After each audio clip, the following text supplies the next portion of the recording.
Tonight, let me tell you the story of a goddess who sewed the sky back together with threads of light. Her name is Nüwa, and in the gentle myths of China, she is remembered not only as the one who shaped humanity from clay, but also as the weaver who healed the heavens. Imagine the world long ago, before the stars found their familiar places, when the earth was shaken by storms and the dome of the sky was said to have cracked. People looked upward with fear, for the colors of dusk no longer blended softly, but spilled like torn fabric. Into this scene steps Nüwa, not fierce or hurried, but steady, as though she were entering a quiet workshop. Tonight, we will follow her hands, not in battle, but in craft, where every stitch is a blessing and every thread a promise of calm. There is an old tale that after the sky broke, rivers flooded and winds rushed wild. And yet, the most striking image is not the chaos, but the goddess kneeling beside a riverbank, gathering stones that shone like silk. They were said to be 5 in number: black, red, yellow, white, and blue, the colors that echo through Chinese cosmology, representing earth, fire, soil, metal, and water. Each stone was like a spool of thread, gleaming with the power to heal. She melted them gently in her furnace and drew them out like strands, not harsh or hurried, but with the patience of someone repairing a beloved garment.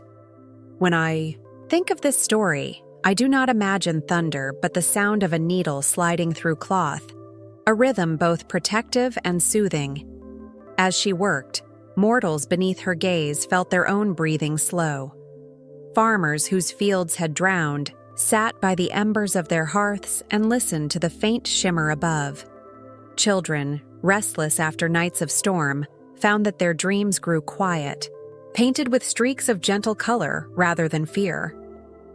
An elder in one village told his neighbors, "She is mending what we cannot reach, and so we must mend what we can touch." And so he repaired broken baskets, another mended fishing nets, and another set stones back into a path. It was said that the act of watching Nüwa inspired a wave of smaller, healing below, where even the smallest repairs felt sacred. When the 5 stones fused into threads, the sky began to soften. Imagine looking upward and seeing not a sharp break, but a seam of light, shimmering in a pattern like embroidery. To many, this is how the rainbow was born, not as a sudden bow of color after rain, but as the stitched scar of the heavens, healed with care. Even today, some storytellers say that when you see a rainbow, you are glimpsing Nüwa's handiwork, proof that the world can break and still be made whole again. In this sense, the rainbow is not simply beauty, but comfort, reminding us that damage can be mended, and mending itself can be a form of beauty.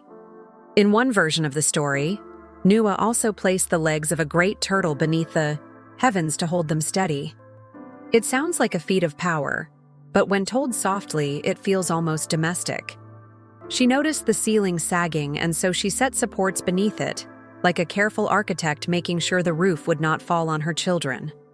In another version, she simply wove the thread so firmly that no prop was needed, the cloth of sky drawn tight by her hand.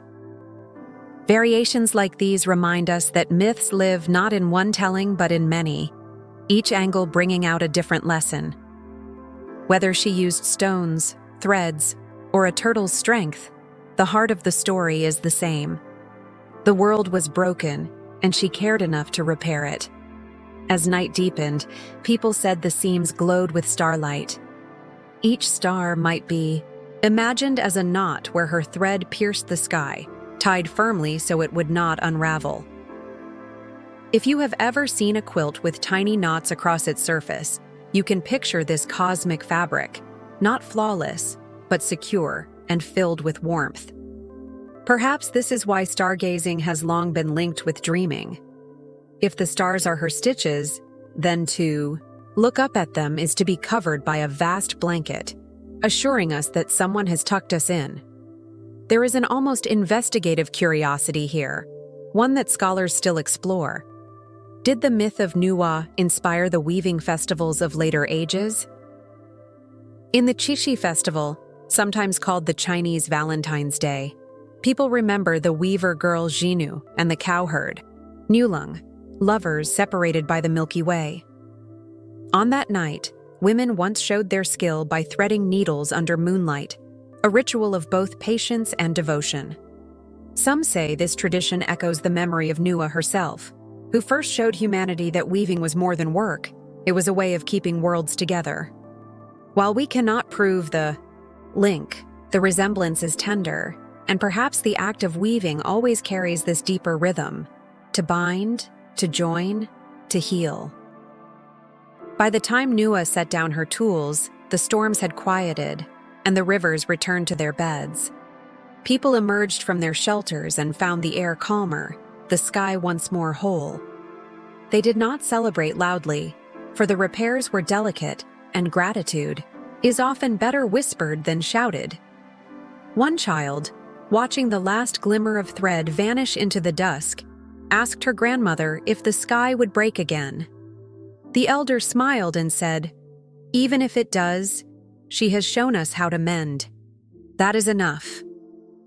And with that thought, the child drifted into sleep, hearing only the soft rhythm of the night. So the first part of our journey with Nüwa closes not with triumph, but with reassurance. We are reminded that care is not sudden, but steady. That the world may falter, yet hands of patience can bring it back. Tonight, as you rest, imagine those threads above you, shining faintly, like the quietest lullaby sewn into the fabric of the sky. In the quiet that followed Nüwa's mending of the heavens, there was a sense of breath returning to the world. The rivers flowed more gently, winds softened, and the colors of twilight stretched calmly across the horizon. Villagers said they could almost hear the hum of her threads still vibrating in the air, like the faint echo of a loom after the shuttle has stopped. Children would fall asleep to that imagined sound, a steady rhythm guiding them into dreams, and elders would murmur that dreams themselves were gifts carried along those threads. To them, sleep was not merely rest, but a visitation by the goddess's handiwork. Imagine an artisan in such a village, perhaps a potter whose kiln had collapsed during the storm. He sits at his wheel again, shaping clay with slow hands. As he works, he thinks of Nüwa molding people from clay in the beginning, pressing them into form with patience. He whispers to himself, "If she shaped us, then perhaps every bowl I shape is a smaller echo of that first act." When he finishes, he smooths the rim carefully, as though sealing it with gratitude. His neighbors see the pot stacked again, and they remember that creation continues quietly even after damage. In this way, myths filter into daily life, turning simple crafts into echoes of divine care. At night, travelers on the road would look upward for guidance. Some believed that where the seam of sky shone brightest, there the path was safest. A healer, walking from village to village, carried herbs wrapped in cloth. She noticed how her patients, frightened by memories of the storms, calmed when she told them of Nüwa's threads. "Close your eyes," she would say, "and imagine the sky as a blanket pulled across the world, stitched for you by steady hands." Many claimed their fevers eased faster with those words than with the herbs alone. Whether true or not, the image comforted them, and perhaps that comfort itself was part of the healing. There is another layer to this myth that invites curiosity. In some retellings, Nüwa not only mended the heavens, but also restored harmony between yin and yang, the forces of balance that sustain all life. Scholars suggest that the cracked sky was more than a literal vision. It symbolized imbalance, disharmony between elements, a moment when the world's rhythms faltered. By weaving the stones into threads and binding the breach, Nüwa was not only fixing the sky, but realigning the cosmic order. This perspective reveals why her story remains powerful. It tells us that repair is not only about the surface, but also about restoring balance beneath. Think for a moment of the Milky Way, stretching across the night like spilled light. To many cultures, it appears as a river of stars, but in China, it is sometimes seen as a woven band, a great seam crossing the heavens. One wonders if this vision arose because storytellers saw Nüwa's repair and imagined that the line of light across the sky was her lasting stitch. When people gaze at that vast stripe, they might feel as though they are lying beneath a quilt too large to fathom, yet close enough to touch with their eyes. The Milky Way becomes not only wonder, but comfort, a symbol of the repair that holds the universe together.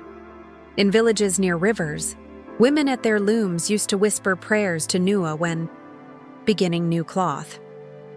They would ask that their weaving be as steady as hers, that their cloth not tear, that the garments they made would protect families against wind and time. The act of weaving was never only labor, it was also devotion. When young girls learned to thread needles, elders told them the story of Nüwa, reminding them that each stitch carries a spirit of healing. The story lived not just in temples or scrolls, but in daily tasks, where myths quietly guided fingers and hearts alike. There is also a tale that Nüwa loved to sit by water as she worked. Lakes reflected her threads, multiplying their glow, and those who saw the reflection felt doubly blessed. Some said that when moonlight touches water today, creating a trembling path of silver, it is a memory of her presence. That is why fishermen setting out at night sometimes bow slightly before rowing, as if greeting an unseen guardian. The idea is not of fear, but of kinship. She is still watching, still weaving, still ensuring that cracks do not return. To imagine such companionship in the stillness of water is to feel less alone in the vastness of the night. In another telling, when Nüwa finished repairing the sky, she did not vanish, but walked among people disguised as an old woman. She carried a basket of colored threads, offering to mend torn clothes or nets. Most villagers thought she was simply a skilled seamstress, but those who looked carefully noticed her eyes shimmered like the stars she had placed.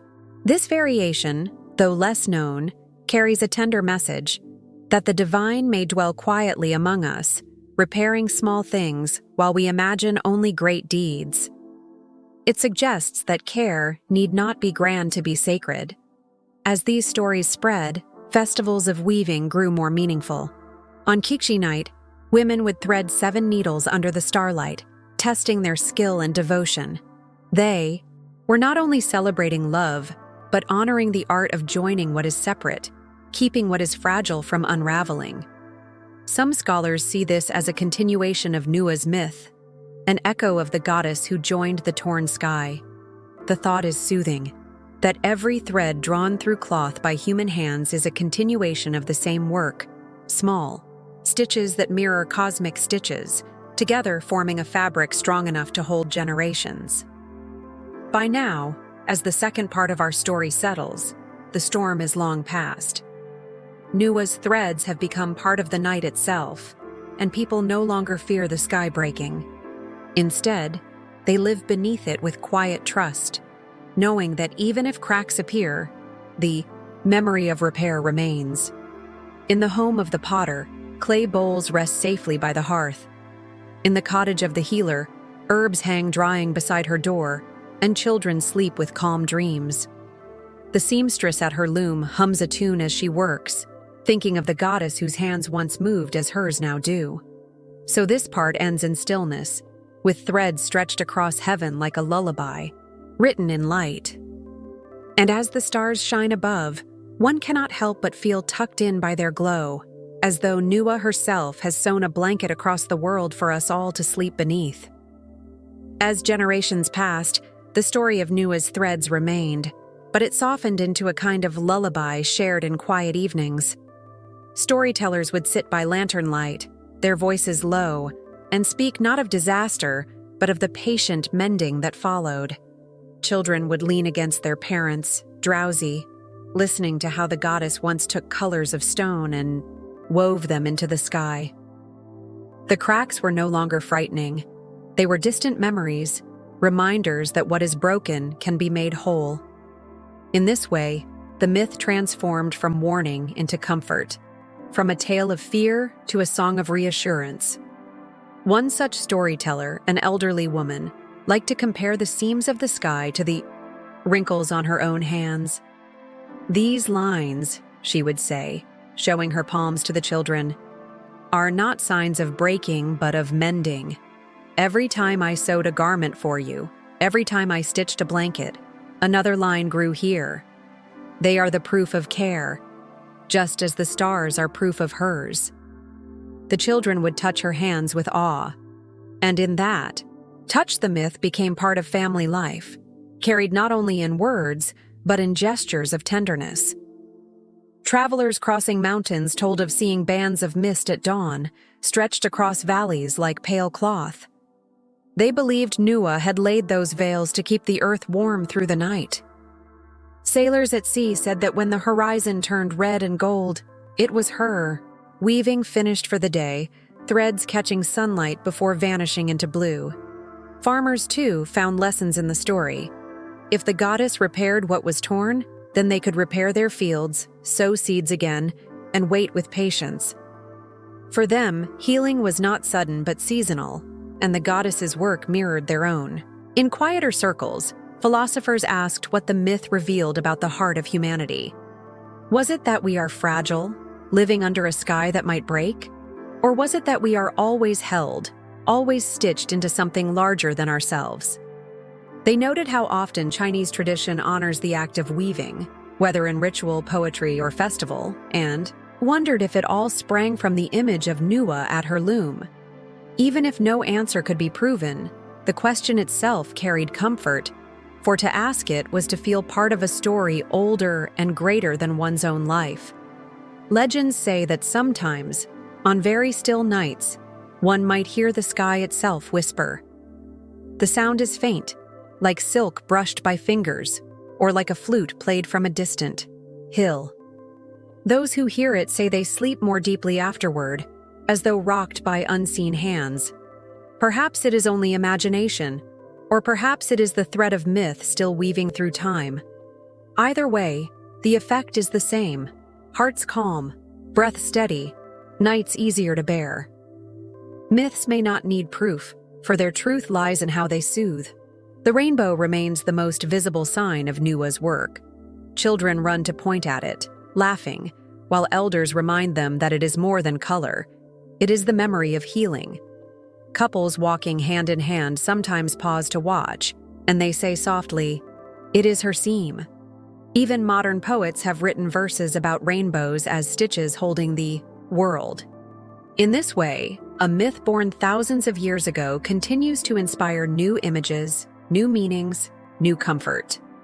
It is not locked in the past, but alive in the present, like a thread woven through many generations of cloth. There is also a gentler parallel myth that circles alongside Nüwa's. In some traditions, the moon is said to weave silver light each night, laying it across the earth like a shawl. The two stories meet in spirit. One tells of mending the sky with stone threads, the other of weaving light into night. Together, they suggest that the heavens themselves are a tapestry, ever renewed, ever protective. To walk under the moon or the stars, then, is to walk beneath the cloth of care, whether stitched by goddess or by light itself. Such images remind us that myths are not about distance, but about closeness, giving us ways to feel held by the vast world above. By now, the tale of Nüwa has carried us from broken sky to peaceful night, from threads of stone to stars of comfort. And as with all good stories, it closes not in fear, but in calm resolution. The cracks may come again, as all things eventually wear, but the lesson remains. Care and patience can mend what seems beyond repair. Whether in the sky or in our own lives, healing is not sudden lightning, but slow stitching, the kind that holds because it was done with love. So as you lie down tonight, imagine that above you stretches a great quilt of stars, each one a knot tied by Nüwa, each seam glowing faintly with her touch. Picture her hands still, moving gently, weaving not only for the heavens, but also for you, ensuring that your dreams are safe, that your rest is whole. The world may feel fragile at times, yet the myth assures us that fragility is not the end.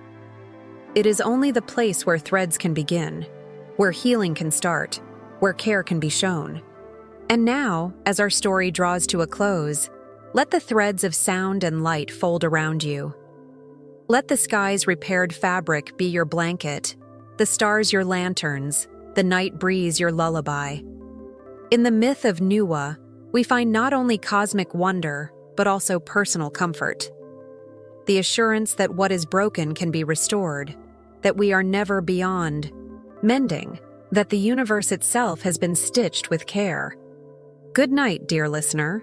May your dreams be gentle, may your rest be deep, and may you always feel the safety of the sky's healing threads above you.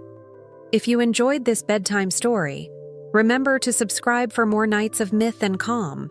Sleep well, and until next time, may the heavens keep you in peace.